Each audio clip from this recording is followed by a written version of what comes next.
This is an optional tutorial for anybody once they've finished all of their squares. So if you have finished your squares that we showed you in the first 4 parts of the tutorial, then you may want to add a border. Reasons why you might want to add a border.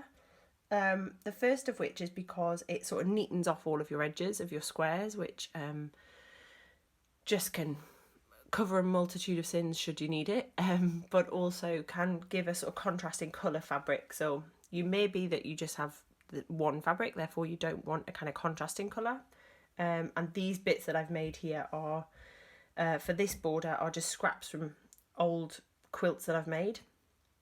Second reason you might want to add a border is because it makes adding the binding to your quilt at the end easier. And it makes it easier because you're not having to sew across lots and lots of joins in your fabric. Instead, you get to join your binding to one continuous edge, or as near as, damn it. So if you want to add a border, this is the way to do it. The great thing about border is as well, and the reason I want to show you, is that you need to do some just really basic measurements to make sure that everything fits. So hopefully in a really short space of time I'll be able to explain that. The principle of adding a border is exactly the same as the squares. So you cut your fabric to the width that you like. I again would suggest that you use card to make a template to give you the right width. I know that the width of this strip is 2.5 inches. She says she knows. I think I know that this is 2.5 inches. But you can make a template. So let's say you have something in your house that is about the right width that you'd like for a quilt built border, then you can use that to make a template to make sure that all of the borders that you add are the same width all the way along. And then when you've made your template, you turn it over. And when you turn it over, you can draw a line along the side of your quilt border, which is exactly the same as you did on your squares. Again, I've used 1/4 inch here, but you may want to use 5 centimeters. You may want to use the width of a pencil, or something that you have in your house that is the sort of standard size, to make sure it's the same all the way around. So you do that to make sure that your quilt can have a border that goes all of the way round. If you have 2 pieces that aren't long enough, so I had this pink fabric, but I had 2 pieces that weren't quite long enough to go right the way along the side of my quilt, so I had to attach 2 pieces together. So what I did was I took my 2 pieces, as you would with your squares, as you did earlier. I have drawn my line on, I've completed my running stitch, and then I've ironed the seam over to one side. So I've ironed that seam straight over, exactly the same as you would with the squares, to make sure that it was long enough. The question, of course, is always, how long is long enough? And in this border, it's always worth thinking about what part of your border will go over something else. So in this quilt, I'm going to do a border which overlaps at every corner. So here you can see that this part of the quilt this part of the border goes over the green, so the pink goes over the green. It's then going to go under the other part of the pink. This pink is then going to go under this part of the green, and this green will then go under this part of the green, sorry. So what you have is a sort of a pattern that only goes over at one corner at any time, and it's always good to lay out your border pieces.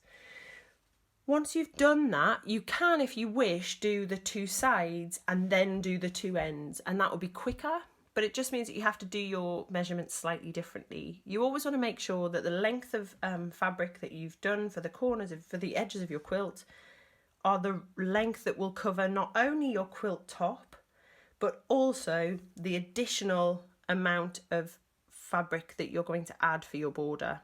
So let's take this pink one here as an example. So this pink border strip here has to be long enough to go across the whole of the top of my quilt, but it also has to be long enough to go over the top of the quilt border that I'm going to add, plus a little bit extra as well, just to give me a little bit of leeway at the other end. So let me show you how to do this from here, I'm going to start with this pink piece, and I'm going to start by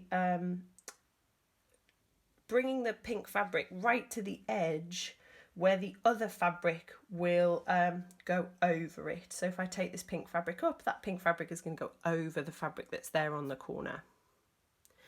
I then fold it over, so I put my two right sides together, and if you remember, we talked about right sides of fabric being the fabric that you'll see at the end of the quilt, and the wrong sides of the fabric being the sides of the fabric that has the line drawn on it, which will be at the end of this on the inside of your quilt.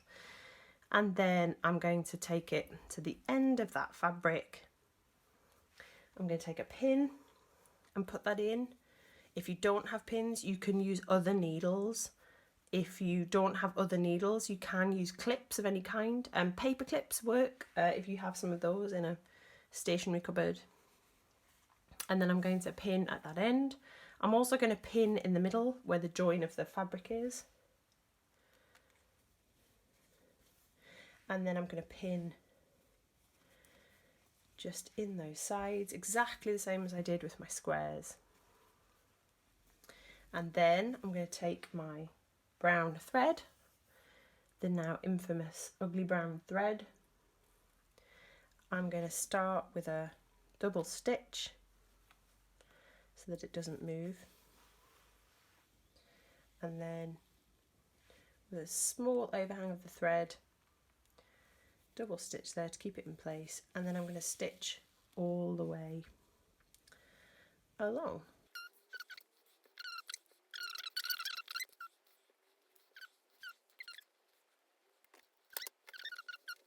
Okay, so I've stitched right along the fabric. If you're unsure of how to do that running stitch, I've shown that in part 2 tutorial, which shows how to sew squares together. So you can go back to that, but this is just exactly the same running stitch as you've done to sew your 2 squares and your 4 squares together. So I then fold over this piece of border, and you'll see that it makes one straight edge along the side. I'm going to take that to the ironing board. I'm going to iron along that seam. Then I'm going to bring this back to the board and show you how to add the next piece.